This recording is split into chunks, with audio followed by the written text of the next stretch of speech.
Hello friends, piece ಕಿಚನ್ಗೆ ತಮಗೆಲ್ಲರಿಗೂ ಸ್ವಾಗತ. ಇವತ್ತು ನಾನು ಸಂಕ್ರಾಂತಿಯ ವಿಶೇಷ ರೆಸಿಪಿ ಉತ್ತರ ಕರ್ನಾಟಕದ ಸ್ಪೆಷಲ್ ಗೋಧಿ ಮಾದ್ಲಿ ರೆಸಿಪಿನ ತಮ್ಮೆಲ್ಲರ ಜೊತೆ ಶೇರ್ ಮಾಡ್ಕೊಳಕತ್ತೇನೆ. ಇದನ್ನು ನಮ್ಮ ಉತ್ತರ ಕರ್ನಾಟಕದಾಗ ಸಂಕ್ರಾಂತಿ ಹಬ್ಬದಾಗ ಎಲ್ಲರ ಮನೆಯೊಳಗೂ ಮಾಡೇ ಮಾಡ್ತಾರೆ. ಆದರೆ ಇವತ್ತು ನಾ ಮಾಡೋ ವಿಧಾನನ ನಿಮ್ಮ ಜೊತೆ ಶೇರ್ ಮಾಡ್ಕೊಳಕತ್ತೇನೆ. ಎಲ್ಲರೂ ಮಾಡೋ ವಿಧಾನ ಬೇರೆ ಬೇರೆ ಆಗಿರ್ತೈತಿ. ಇದು ಒಂದು ಉತ್ತರ ಕರ್ನಾಟಕದ ಸ್ಪೆಷಲ್ ರೆಸಿಪಿ ಅಂತ ಹೇಳ್ಬೋದು. ಭಾಳ ರುಚಿಯಾಗಿರ್ತೈತಿ ಮತ್ತು ಮಾಡೋದನ್ನು ಅಷ್ಟೇ ಈಸಿ ಐತಿ. ಇದನ್ನು ಒಂದು ಸರಿ ಮಾಡಿ ಒಂದು 4-5 ದಿನ ನಾವು ಇಟ್ಕೊಂಡು ಯೂಸ್ ಮಾಡ್ಬೋದು. ಸೊ ಬರ್ರಿ ಹೆಂಗೆ ಮಾಡೋದು ಅಂತ ಹೇಳಿ ನೋಡೋಣಂತ. ನಾನಿಲ್ಲೇ ಗೋಧಿ ಮಾದ್ಲಿ ಮಾಡೋಕ್ಕೆ 1-2 ಕಪ್ಪಷ್ಟು ಜವಾರಿ ಗೋಧಿ ತೊಗೊಂಡೇನಿ. ನೀವು ರೆಗ್ಯುಲರಾಗಿ ಯಾವ ಗೋಧಿ ಯೂಸ್ ಮಾಡ್ತಿರ್ತಿಲ್ಲ ಅದನ್ನು ತೊಗೋಬೋದು. ಇದನ್ನೀಗ ಒಂದು ಕಾಟನ್ ಬಟ್ಟೆ ಒಳಗೆ ಹಾಕ್ಕೊಂಡು ಸ್ವಲ್ಪ ಚಲೋ ತಂಗಿ ಇದನ್ನು ತಿಕ್ಕಿ ಒರೆಸಿ ತೊಗೋತೇನೆ. ಟೈಮ್ ಇತ್ತಪ್ಪ ಅಂತಂದ್ರೆ 1-2-3 ತಾಸು ಇದನ್ನು ನಾವು ಬಿಸಿಲಿಗೆ ಹಾಕಿ ತೊಗೋಬೋದು. ಈಗ ಇದನ್ನು ತೆಗೆದು ಸೈಡಿಗೆ ಇಟ್ಕೋತೇನೆ. ಈಗ ನಾನು 2 ಕಪ್ಪಷ್ಟು ಗೋಧಿ ತೊಗೊಂಡೇನಲ್ಲ, ಅದಕ್ಕೆ ಒಂದು ಅರ್ಧ ಕಪ್ಪಷ್ಟು ನಾನಲ್ಲೇ ಕಡಲೆಬೇಳೆ ತೊಗೊಂಡೇನಿ. ಮತ್ತು ಕಡಲೆಬೇಳೆ ಅರ್ಧ ಕಪ್ಪಷ್ಟು ಐತಲ್ಲ, ಕಡಲೆಬೇಳೆದ ಅರ್ಧ ನಾನಲ್ಲೇ ಅಕ್ಕಿ ತೊಗೊಂಡೇನಿ. 2 ಕಪ್ಪಷ್ಟು ಗೋಧಿ, ಅರ್ಧ ಕಪ್ ಕಡಲೆಬೇಳೆ, ಅರ್ಧ ಕಪ್ ಕಡಲೆಬೇಳೆದ ಅರ್ಧದಷ್ಟು ನಾನಿಲ್ಲಿ ಅಕ್ಕಿ ತೊಗೊಂಡೇನಿ. ಅಕ್ಕಿ ನಾವು ರೆಗ್ಯುಲರಾಗಿ ಊಟಕ್ಕೆ ಯಾವುದು ಯೂಸ್ ಮಾಡ್ತಿರ್ತವಲ್ಲ ಅದನ್ನೂ ತೊಗೋಬೋದು, ಇಲ್ಲಾಂದರೆ ನಾವು ರೇಷನ್ ಅಕ್ಕಿನೂ ತೊಗೋಬೋದು. ಈಗ ನಾನು ಇದನ್ನು ಒಂದು ಹಂಚಿನಾಗ ಹಾಕಿ, ನಾವು ರೊಟ್ಟಿ ಇದು ಮಾಡ್ತೀವಲ್ಲ ಆ ಹಂಚಿನಾಗ ಹಾಕಿ ಲೋ ಫ್ಲೇಮ್ನಾಗ ಇದನ್ನ ಸ್ವಲ್ಪ ಚಲೋ ತಂಗೆ ಹುರಿದು ತೊಗೋತೇನೆ. ಇದಕ್ಕೆ ಎಣ್ಣೆ ತುಪ್ಪ ಏನೂ ಹಾಕಂಗಿಲ್ಲ, ಹಂಗೆ ಡ್ರೈ ಆಗಿ ಹುರಿಬೇಕು. ಭಾಳ ಕೆಂಪಗೆ ಏನು ಆಗೋ ಅವಶ್ಯಕತೆ ಇಲ್ಲ. ಸ್ವಲ್ಪ ಕಲರ್ ಬೆಳ್ಳಗಾಗ್ಬೇಕು. ನಾವು ಹುರಿದಂಗೆ ಅಕ್ಕಿ ಸ್ವಲ್ಪ ಬೆಳ್ಳಗಾಗ್ತೈತಲ್ಲ ಅಷ್ಟಾದರೆ ಸಾಕು. ಇದನ್ನು ಲೋ ಫ್ಲೇಮ್ನಾಗ ಹುರಿದು ಈಗ ತೆಗೆದು ನಾನು ಇದನ್ನು ಸೈಡಿಗೆ ಇಟ್ಕೋತೇನೆ.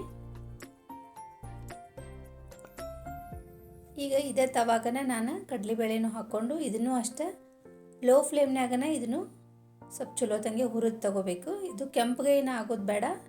ಸ್ವಲ್ಪ ಕಡಲೆಬೇಳೆ ಹುರಿದಂಗೆ ಇದ್ರದ್ದು ಪರಿಮಳ ಬರೋಕ್ಕೆ ಸ್ಟಾರ್ಟ್ ಮಾಡ್ತೈತೆ ನೋಡಿರಿ, ಅಲ್ಲಿ ಮಟ ಹುರಿದ್ರೆ ಸಾಕು. ಈಗ ಇದನ್ನು ತೆಗೆದು ಸೈಡಿಗೆ ಇಟ್ಕೋತೇನೆ.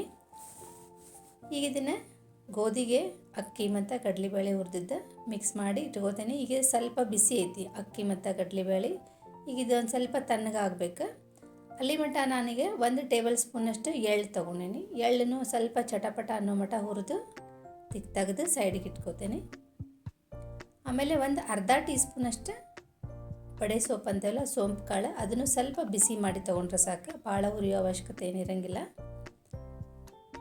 ಆಮೇಲೆ 1 ಕಪ್ಪಷ್ಟು ಒಣ ಕೊಬ್ಬರಿ ತುರಿ, ಇದನ್ನು ಅಷ್ಟೇ ಸ್ವಲ್ಪ ಬಿಸಿ ಮಾಡಿಕೊಂಡ್ರೆ ಸಾಕು. ಈಗ ಇವನ್ನೆಲ್ಲ ತೆಗೆದು ಸ್ವಲ್ಪ ಇವು ತಣ್ಣಗಾಗಬೇಕು, ಸ್ವಲ್ಪ ಬಿಸಿ ಅದಲ್ಲ. ಇನ್ನು ತಣ್ಣಗಾದ್ಮೇಲೆ ಈಗ ನಾನು ಗ್ರೈಂಡ್ ಮಾಡ್ಕೊತೇನೆ. ಅಲ್ಲಿ ಮಟ ಅಂದರೆ ಇದು ಗೋಧಿ ಅಕ್ಕಿ ಮತ್ತು ಕಡಲೆಬೇಳೆ ಏನು ಹುರಿದಿದ್ದೇವಲ್ಲ, ನಾವು ಗೋಧಿ ಹುರಿಯಂಗಿಲ್ಲ, ಅಕ್ಕಿ ಕಡಲೆಬೇಳೆ ಹುರಿದಿದ್ವಲ್ಲ ಅದು ಸ್ವಲ್ಪ ತಣ್ಣಗಾಗೈತಿ. ಈಗ ಅದನ್ನು ನಾನಿಲ್ಲೇ ಗ್ರೈಂಡ್ರಿಗೆ ಹಾಕಿ ತೊಗೋತೇನೆ. ನಾವು ಜಾಸ್ತಿ ಕ್ವಾಂಟಿಟಿ ಒಳಗೆ ಮಾಡೋದಿತ್ತಂತಂದರೆ ನಾವು ಅದನ್ನು ಗಿರಣಿಗೆ ಹಾಕಿಸ್ಕೋಬೋದು. ನಾನಿಲ್ಲಿ ಸ್ವಲ್ಪ ಮಾಡಕತ್ತೇನೆ, ಮನೆ ಒಳಗನೆ ಗ್ರೈಂಡ್ ಮಾಡ್ತೇನೆ. ಈಗ ಇದನ್ನು 2 ಬ್ಯಾಚ್ನಾಗ ಗ್ರೈಂಡ್ ಮಾಡಿ ತೊಗೋತೇನೆ ನಾನು. ಇದು ಭಾಳ ಹಿಟ್ಟು ನೈಸಾಗಿ ಪುಡಿ ಆಗಬಾರ್ದು, ಅಂದರೆ ಭಾಳ ನೈಸಾಗಿ ಹಿಟ್ಟು ಸಣ್ಣ ಆಗಬಾರ್ದು. ಈಗ ನಾವು ಚಪಾತಿ ಹಿಟ್ಟಿಗೆಲ್ಲ ಹಾಕಿಸ್ತೇವಲ್ಲ ಚಪಾತಿ ಮಾಡೋಕ್ಕೆ, ಅಷ್ಟು ಸಣ್ಣ ಆಗಬಾರ್ದು, ಸ್ವಲ್ಪ ತರಿ ಇರಬೇಕಿದೆ. ತರಿ ಇದ್ರೇ ಮಾದ್ಲಿ ಚಲೋ ಆಗ್ತೈತಿ. ಇಷ್ಟು ತರಿ ಇದ್ರೆ ಸಾಕು, ಭಾಳ ದಪ್ಪನೂ ಇರಬಾರ್ದು, ಸ್ವಲ್ಪ ತರಿಯಾಗಿ ಪೌಡ್ರ್ ಮಾಡ್ಕೋಬೇಕು. ಈಗ ನಮ್ಮ ಕಡೆಗೆಲ್ಲ ನಾವು ಜಾಸ್ತಿ ಕ್ವಾಂಟಿಟಿ ಒಳಗೆ ಮಾಡೋದಿತ್ತಂದ್ರೆ ಗಿರಣಿಗೆ ಹಾಕಿಸ್ತೇವಲ್ಲ, ನಮ್ಮ ಕಡೆ ಎಲ್ಲ ಮಾದ್ಲಿ ಗೋಧಿ ಅಂತಂದ್ರೆ ಅದನ್ನ ಸ್ವಲ್ಪ ತರಿಯಾಗಿನ ಹಾಕಿ ಕೊಡ್ತಾರೆ. ಈಗ ನಾ ಮನೆಯೊಳಗನ ಇದನ್ನ ಇಷ್ಟು ಗ್ರೈಂಡ್ ಮಾಡಿ ಇಟ್ಕೊಂಡೇನಿ. ಈಗ ಇದು ಸ್ವಲ್ಪ ಇದಕ್ಕೆ 1 ಟೀ ಸ್ಪೂನಷ್ಟು ಉಪ್ಪು ಹಾಕೋತೇನೆ. ಈಗ ಇದನ್ನು ಹಿಟ್ಟು ನಾದಿ ಇದ್ರದ್ದು ಚಪಾತಿ ಮಾಡಬೇಕು. ಈಗ ಇದಕ್ಕೆ 1 ಟೀ ಸ್ಪೂನಷ್ಟು ಉಪ್ಪು ಹಾಕ್ಕೊಂಡು, ಆಮೇಲೆ 1 ಟೇಬಲ್ ಸ್ಪೂನಷ್ಟು ನಾನಿಲ್ಲಿ ತುಪ್ಪ ಹಾಕ್ಕೊಂಡೇನಿ. ಕಾಸಿ ಸ್ವಲ್ಪ ಬಿಸಿ ಮಾಡಿ, ತುಪ್ಪದ ಬದಲು ನಾವು ಎಣ್ಣೆನೂ ಹಾಕೋಬೋದು. ತುಪ್ಪ ಹಾಕ್ಕೊಂಡ್ಮೇಲೆ ಇದನ್ನೊಂದ್ಸರಿ ಚಲೋ ತಂಗಿ ಈ ರೀತಿ ಮಿಕ್ಸ್ ಮಾಡ್ಕೋಬೇಕು. ಆಮೇಲೆ ಇದಕ್ಕೆ ಸ್ವಲ್ಪ ನೀರು ಹಾಕುವಂಥ ಇದನ್ನು ಗಟ್ಟಿಯಾಗಿ ನಾದ್ಕೋಬೇಕು. ಹಿಟ್ಟು ನಾವು ಚಪಾತಿ ಹಿಟ್ಟಿನಕ್ಕಿಂತ ಸ್ವಲ್ಪ ಗಟ್ಟಿ ಇರಬೇಕಿದೆ. ಚಪಾತಿ ಹಿಟ್ಟಿನ ಅದಕ್ಕೆ ನಾದ್ಕೋಬಾರ್ದು. ಇದು ಸ್ವಲ್ಪ ಹಿಟ್ಟು ತರಿಯಾಗಿರ್ತೈತಲ್ಲ ಅದಕ್ಕೆ ಇದು ಗಟ್ಟಿನ ನಾದ್ಕೋಬೇಕು. ಇದನ್ನು ಸ್ವಲ್ಪ ನೀರು ಹಾಕ್ಕೊಂಡು ಚಲೋ ತಂಗೆ ಈ ರೀತಿ ತಿಕ್ಕೊಂತ ಚಲೋ ತಂಗೆ ಗಟ್ಟಿಯಾಗಿ ನಾದ್ಕೋಬೇಕಿದು ಹಿಟ್ಟು. ಮೆತ್ತಗೆ ನಾದಿದ್ರೆ ನಾವು ಮಾದ್ಲಿ ಚಲೋ ಆಗಂಗಿಲ್ಲ. ಈ ರೀತಿ ಇಷ್ಟು ಗಟ್ಟಿ ಆಗಬೇಕಿದೆ. ಹಿಂಗೆ ಗಟ್ಟಿಯಾಗೇನ ನಾದ್ಕೋಬೇಕು ಇದನ್ನು ಈ ರೀತಿ ನಾದಿದ ಮೇಲೆ ಇದನ್ನು ಭಾಳ ಹೊತ್ತು ತನಕ ಇಡಂಗಿಲ್ಲ. ಆಗಿಂದಾಗ ಇದನ್ನು ಚಪಾತಿ ಮಾಡಿಬಿಡಬೇಕು, ನೆನೆಸಬಾರ್ದು ಹಿಟ್ಟು ನಾದಿಟ್ಟು. ಆಮೇಲೆ ನಾನಿಲ್ಲಿ ಉಳ್ಳಿ ಮಾಡ್ಕೋತೀನಿ. ಉಳ್ಳಿನೂ ಸ್ವಲ್ಪ ದೊಡ್ಡ ಸೈಜಿಗೆ ಮಾಡ್ಕೋಬೇಕು. ಈಗ ನಾವು ಚಪಾತಿ ಏನು ಮಾಡ್ತೇವಲ್ಲ ದೊಡ್ಡ ಸೈಜಿನ ಚಪಾತಿ, ಹಂಗೆ 2 ಉಳ್ಳಿ ಸೇರಿ 1 ಉಳ್ಳಿ ಆಗ್ಬೇಕು ನೋಡಿರಿ. ಅಷ್ಟು ದೊಡ್ಡ ಸೈಜಿನ ಉಳ್ಳಿನ ಮಾಡ್ಕೋಬೇಕು. ಇದಕ್ಕೆ ನಾನು ಇಷ್ಟು ಹಿಟ್ಟು ನಾದ್ಕೊಂಡೇನಿಲ್ಲ, 4 ದೊಡ್ಡ ಸೈಜಿನ ಉಳ್ಳಿ ಮಾಡ್ಕೊಂಡೇನೀಗ. ಈ ರೀತಿ ಮಾಡಿಕೊಂಡು ಇದನ್ನ ಸ್ವಲ್ಪ ಚಪಾತಿ ದಪ್ಪಗೆ ಲಟ್ಸಿ ತೊಗೋಬೇಕು. ತೆಳ್ಳಗೆ ಲಟ್ಸ್ಬಾರ್ದು, ದಪ್ಪಗೆನ ಲಟ್ಸ್ಬೇಕು ಇದನ್ನು. ಅದಕ್ಕೆ ಸ್ವಲ್ಪ ದೊಡ್ಡ ಸೈಜಿನ ಉಳ್ಳಿನ ಮಾಡ್ಕೋಬೇಕು. ಇದಕ್ಕೆ ನಾನು ಇಷ್ಟೂ ಇದೇ ರೀತಿ ಉಳ್ಳಿ ರೆಡಿ ಮಾಡಿ ಇಟ್ಕೊಂಡೇನಿ. ಈಗ 1 ಉಳ್ಳಿ ತೊಗೊಂಡು ಚಪಾತಿ ಮಾಡ್ತೇನೆ. ಉಳಿದಿದ್ದ ಹಿಟ್ಟು ಮುಚ್ಚಿಟ್ಬಿಡ್ಬೇಕು, ಇಲ್ಲಾಂದ್ರೆ ಅದು ಬಿರುಸಾಗ್ಬಿಡ್ತೈತಿ, ಒಣಗಿ ಬಿಡ್ತೈತಿ. ಸ್ವಲ್ಪ ಗೋಧಿ ಹಿಟ್ಟು ಹಚ್ಚಿ ಇದನ್ನು ಸ್ವಲ್ಪ ದಪ್ಪಗೆ ಚಪಾತಿ ಲಟ್ಸ್ಕೋಬೇಕೀಗ. ಹಿಟ್ಟು ಒಂದು ಸ್ವಲ್ಪ ಹಚ್ಚಬೇಕು, ಜಾಸ್ತಿ ಹಚ್ಚಬಾರ್ದು ನೋಡಿರಿ. ಈ ರೀತಿ ಸ್ವಲ್ಪ ದಪ್ಪಗೆನ ಲಟ್ಸ್ಕೋಬೇಕು. ಅದಕ್ಕೆ ಸ್ವಲ್ಪ ದೊಡ್ಡ ಉಳ್ಳಿ ತೊಗೋಬೇಕು. ಇದಕ್ಕೆ ಸಣ್ಣ ಉಳ್ಳಿ ಮಾಡ್ಕೋಬಾರ್ದು, ದೊಡ್ಡ ಉಳ್ಳಿಲೇ ಈ ರೀತಿ ದೊಡ್ಡದಾಗಿ ಚಪಾತಿನ ಸ್ವಲ್ಪ ದಪ್ಪಗೆನ ಲಟ್ಸ್ಕೋಬೇಕು.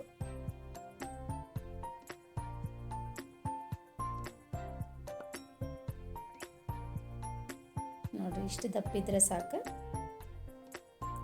ಈಗ ಇದನ್ನು ಒಂದು ಸೈಡ್ ಹಂಚು ಕಾಯಕ್ಕಿಟ್ಟಿದ್ದೆ. ಹಂಚು ಕಾದ್ಮೇಲೆ ಹೈ ಫ್ಲೇಮ್ನಾಗನ ಇದನ್ನು ಚಲೋ ತಂಗೆ ಬೆಂದಿಸ್ಬೇಕು. ಇದು ಸ್ವಲ್ಪ ದಪ್ಪಾಗಿರ್ತೈತಲ್ಲ ಚಪಾತಿ, ಅದಕ್ಕೆ ಇದನ್ನು ಆ ಕಡೆ ಈ ಕಡೆ ಹೊಳ್ಳಿಸಿ ಹಾಕೋಂತ ಚಲೋ ತಂಗೆ ಬೆಂದಿಸ್ಬೇಕು. ಇದನ್ನು ಹೈ ಫ್ಲೇಮ್ನಾಗ ಇಟ್ಟನ ಹಗಲೆಲ್ಲ ಹಿಂಗೆ ಆ ಕಡೆ ಈ ಕಡೆ ಹೊಳ್ಳಿಸಿ ಹಾಕೋಂತ ಒಂದು ಬಟ್ಟಿಲೆ ಇದನ್ನ ಚಲೋ ತಂಗೆ ಈ ರೀತಿ ಒತ್ಕೊಂತ ಬೆಂದಿಸ್ಬೇಕು. ಇಲ್ಲಾಂದ್ರೆ ಹಸಿ ಉಳಿದ್ಬಿಡ್ತೈತಿ ಇದು ಹಂಗೆ. ಆಮೇಲೆ ಭಾಳ ಹೊತ್ತು ಒಂದೇ ಸೈಡ್ ಬೆಂದಿಸ್ಬಾರ್ದು, ಇಲ್ಲ ಹೊತ್ತಿ ಬಿಡ್ತೈತಿ. ಆ ಕಡೆ ಈ ಕಡೆ ಹಗಲೆಲ್ಲೇ ಈ ರೀತಿ ಹೊಳ್ಳಿಸಿ ಹಾಕೋಂತ ಇದನ್ನು ಈ ರೀತಿ ಬಟ್ಟಿಲಿ ಒತ್ಕೊಂತ ಚಲೋ ತಂಗೆ ಬೆಂದಿಸ್ಬೇಕು. ಇದನ್ನು ನಾವು ಬೆನ್ಸಿದಂಗೆ ಇದು ಸ್ವಲ್ಪ ಈ ರೀತಿ ಹಾರ್ಡ್ ಆಗ್ತೈತಿ.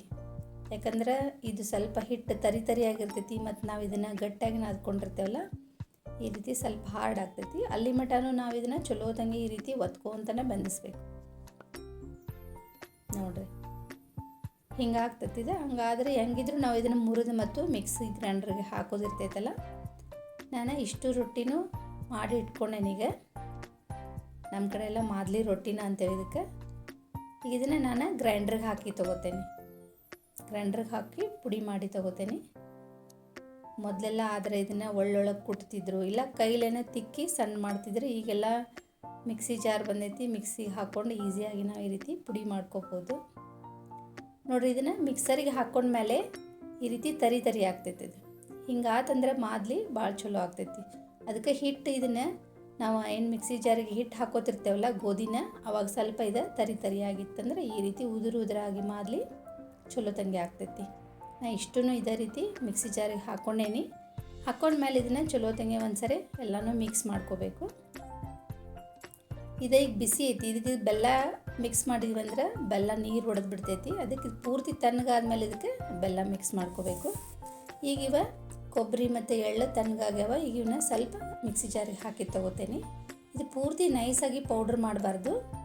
ಇದಕ್ಕೆ 1/4 ಟೀ ಸ್ಪೂನಷ್ಟು ಜಾಯಿಕಾಯಿ ಪುಡಿ ಮತ್ತು 1 ಟೀ ಸ್ಪೂನಷ್ಟು ಒಣ ಶುಂಠಿ ಪುಡಿ, 1-2 ಏಲಕ್ಕಿನ ಹಾಕ್ಕೊಂಡು ಸ್ವಲ್ಪ ತರಿಯಾಗಿ ಗ್ರೈಂಡ್ ಮಾಡ್ಕೋಬೇಕಿದ್ದು. ಅಷ್ಟೇ ಒಂದು 10 ಸೆಕೆಂಡ್ ಮಿಕ್ಸಿ ಮಾಡಿದರೆ ಸಾಕು. ಭಾಳ ತನಕ ಮಿಕ್ಸಿ ಮಾಡಬಾರ್ದು, ಪೂರ್ತಿ ಸಣ್ಣಗೆ ಪೌಡ್ರ್ ಆಗಬಾರ್ದು. ಇದು ಅಷ್ಟೊತ್ತಿಗೆ ನಾವು 1 ತಾಸು ಬಿಟ್ಬಿಟ್ಟಿದ್ದೆ, ಅಂದರೆ ಇದು ಪೂರ್ತಿ ತಣ್ಣಗಾಗೈತಿ ಹಿಟ್ಟು. ಈಗ ಇದಕ್ಕೆ ನಾವು ಬೆಲ್ಲ ಮಿಕ್ಸ್ ಮಾಡ್ಕೋಬೋದು. ನಾನಿಲ್ಲೇ ಒಂದು 4 ಕಪ್ಪಷ್ಟು ಹಿಟ್ಟು ಐತಿ ಈಗ. ಅದಕ್ಕೆ 2.5 ಕಪ್ಪಷ್ಟು ಬೆಲ್ಲ ತೊಗೊಂಡೆ. ನಾನು ಬೆಲ್ಲನೂ ಅಷ್ಟೇ ಸ್ವಲ್ಪ ಜಜ್ಜಿ ಪುಡಿ ಮಾಡಿ ಮಿಕ್ಸಿ ಜಾರಿಗೆ ಹಾಕಿ ತೊಗೊಂಡೇನೆ. ಅಂದರೆ ಸ್ವಲ್ಪ ಮೆತ್ತಗಾಗ್ತೈತಿ, ಮಿಕ್ಸ್ ಮಾಡೋಕೆ ಈಸಿ ಆಗ್ತೈತಿ ಅಂಥೇಳಿ. ನಾ ಇಷ್ಟು ಬೆಲ್ಲನೂ ಒಂದೇ ಸರಿ ಹಾಕ್ಕೊಳ್ಳೋಂಗಿಲ್ಲ, ಒಂದು ಸ್ವಲ್ಪ ಹಾಕೋತೇನೆ ಫಸ್ಟ್. ಆಮೇಲೆ ಅದನ್ನು ಚಲೋ ತಂಗೆ ಮಿಕ್ಸ್ ಮಾಡ್ಕೋತೇನೆ. ಆಮೇಲೆ ಮತ್ತು ಟೇಸ್ಟ್ ನೋಡಿ ಮತ್ತು ಬೇಕಂದ್ರೆ ಮತ್ತಷ್ಟು ಬೆಲ್ಲ ನಾವು ಆ್ಯಡ್ ಮಾಡ್ಕೋಬೋದು. ಒಬ್ಬೊಬ್ಬರಿಗೆ ಸ್ವೀಟ್ ಜಾಸ್ತಿ ಇಷ್ಟ ಇರ್ತೈತಿ, ಒಬ್ಬರಿಗೆ ಸ್ವೀಟ್ ಜಾಸ್ತಿ ಇಷ್ಟಪಡೋಂಗಿಲ್ಲ. ಅದಕ್ಕೆ ಬೆಲ್ಲ ನಮ್ಮ ಟೇಸ್ಟ್ ಪ್ರಕಾರ ನಾವು ಹೆಚ್ಚು ಕಡಿಮೆ ಮಾಡ್ಕೋಬೋದು. ಬೆಲ್ಲ ಹಾಕಿದ ಮೇಲೆ ಇದನ್ನು ಚಲೋ ತಂಗೆ ಈ ರೀತಿ 2 ಕೈಲೇ ಚೆಂದಾಗಿ ತಿಕ್ಕಿ ಮಿಕ್ಸ್ ಮಾಡ್ಕೋಬೇಕು. ಅಂದರೆ ಹಿಟ್ಟು ಮತ್ತು ಬೆಲ್ಲ ಚಲೋ ತಂಗೆ ಮಿಕ್ಸ್ ಆಗ್ತೈತಿ. ನಮ್ಗೆ ಇಷ್ಟು ಮಿಕ್ಸ್ ಮಾಡೋಕ್ಕೆ ಟೈಮ್ ಇಲ್ಲಪ್ಪ ನಮ್ಗೆ ಆಗಂಗಿಲ್ಲ ಅಂದ್ರೆ ಇದನ್ನು ಬೆಲ್ಲ ಹಾಕಿ ಸ್ವಲ್ಪ ಮಿಕ್ಸ್ ಮಾಡಿ ಸ್ವಲ್ಪ ನೀವು ಅದನ್ನು ಮಿಕ್ಸಿ ಜಾರಿಗೆ ಹಾಕಿ ತೊಗೋಬೋದು, ಜಲ್ದಿ ಮಿಕ್ಸ್ ಆಗ್ತೈತಿ. ನಾನಿಲ್ಲೇ ಕೈಯಿಂದನೇ ಮಿಕ್ಸ್ ಮಾಡ್ಕೊಂಡೀನಿ. ಬೆಲ್ಲ ಹಾಕಿದ್ಮೇಲೆ ಈ ರೀತಿ ತಿಕ್ಕಿ ಚಲೋತಂಗೆ ಮಿಕ್ಸ್ ಮಾಡ್ಕೋಬೇಕು ಇದನ್ನು. ಈಗ ಸ್ವಲ್ಪ ನಾ ಟೇಸ್ಟ್ ನೋಡ್ತೇನೆ, ಬೇಕಂದ್ರೆ ಬೆಲ್ಲ ಮತ್ತು ನಾವು ಹಾಕೋಬೋದು. ಈಗ ನಂಗೆ ಸ್ವಲ್ಪ ಇದು ಕಡಿಮೆ ಅನಿಸೈತಿ ಬೆಲ್ಲ, ಹೀಗಾಗಿ ಇನ್ನೊಂದು ಸ್ವಲ್ಪ ಜಾಸ್ತಿ ಪೂರ್ತಿ ಹಾಕೊಂಡ್ಬಿಡ್ತೇನೆ. ಅದಕ್ಕೆ ಬೆಲ್ಲ ಹಾಕೊಂಡ್ಮೇಲೆ ಇನ್ನೊಂದು ಸರಿ ಇದೇ ರೀತಿ ಚಲೋತಂಗೆ ಮಿಕ್ಸ್ ಮಾಡಿಕೊಂಡು ಈಗ ಇದಕ್ಕೆ ನಾನು 1 ಟೇಬಲ್ ಸ್ಪೂನ್ ಅಷ್ಟೇ ಪುಟಾಣಿ ಹಾಕ್ಕೊಳಕತ್ತೀನಿ. ನಮ್ಮ ಕಡೆ ಎಲ್ಲ ಪುಟಾಣಿ ಮತ್ತು ಶೇಂಗಾ ಹಾಕ್ತಾರೆ. ಇದಕ್ಕೆ ನಾವು 1 ಟೇಬಲ್ ಸ್ಪೂನ್ ಅಷ್ಟೇ ಪುಟಾಣಿ ಮತ್ತು ಕೊಬ್ಬರಿ ಮತ್ತು ಎಳ್ಳಿನ ಪುಡಿ ಮಾಡಿ ಇಟ್ಕೊಂಡಿದ್ದೀವಲ್ಲ ಅದನ್ನು ಹಾಕ್ಕೊಂಡು ಚಲೋತಂಗೆ ಇದನ್ನು ಈ ರೀತಿ ಇನ್ನೊಂದ್ಸರಿ ಮಿಕ್ಸ್ ಮಾಡಿಕೊಂಡ್ರೆ ಆಯಿತು. ಬೇಕಂದರೆ ನೀವು ಒಣ ದ್ರಾಕ್ಷಿ ಗೋಡಂಬಿನೂ ಹಾಕ್ಕೋಬೋದು, ತುಪ್ಪದೊಳಗೆ ಹುರಿದು ಹಾಕ್ಕೋಬೋದು, ಹಂಗನೂ ಹಾಕ್ಕೋಬೋದು. ನಾನಿಲ್ಲೇ ನಮ್ಮ ಕಡೆ ಎಲ್ಲ ಪುಟಾಣಿ ಮತ್ತು ಹುರಿದ ಶೇಂಗಾ ಇದ್ದರೆ ಅದನ್ನು ಹಾಕ್ತಾರೆ, ಅದಕ್ಕೆ ನಾನಿಲ್ಲಿ ಪುಟಾಣಿ ಅಷ್ಟೇ ಹಾಕ್ಕೊಂಡೇನಿ. ಹಾಕ್ಕೊಂಡ್ಮೇಲೆ ಇದನ್ನು ಇನ್ನೊಂದ್ಸರಿ ಚಲೋತಂಗೆ ಈ ರೀತಿ ಮಿಕ್ಸ್ ಮಾಡಿದ್ರೆ ನಮ್ಮ ಉತ್ತರ ಕರ್ನಾಟಕದ ಸ್ಪೆಷಲ್ ಸಂಕ್ರಾಂತಿ ವಿಶೇಷ ರೆಸಿಪಿ ಗೋಧಿ ಮಾದ್ಲಿ ರೆಡಿ ಆಯ್ತು ನೋಡ್ರಿ. ಭಾಳ ರುಚಿಯಾಗಿರ್ತೈತಿ ತಿನ್ನಕ್ಕಂತೂ. ಇದು ಈಗ ಸ್ವಲ್ಪ ಬೆಲ್ಲ ಮಿಕ್ಸ್ ಮಾಡಿದ ಮೇಲೆ ಇದನ್ನೊಂದು 2 ರಿಂದ 3 ತಾಸು ಹೊರಗೆ ಇಡಬೇಕು, ಡಬ್ಬಿ ಒಳಗೆ ಹಾಕಿಡಬಾರ್ದು. ಒಂದು 2-3 ತಾಸು ಬಿಟ್ಟ ಮೇಲೆ ಇದನ್ನು ನಾವು ಡಬ್ಬಿ ಒಳಗೆ ಹಾಕಿಟ್ಕೊಂಡು ಒಂದು 4 ರಿಂದ 5 ದಿನ ಆರಾಮಾಗಿ ನಾವು ಯೂಸ್ ಮಾಡ್ಬೋದು.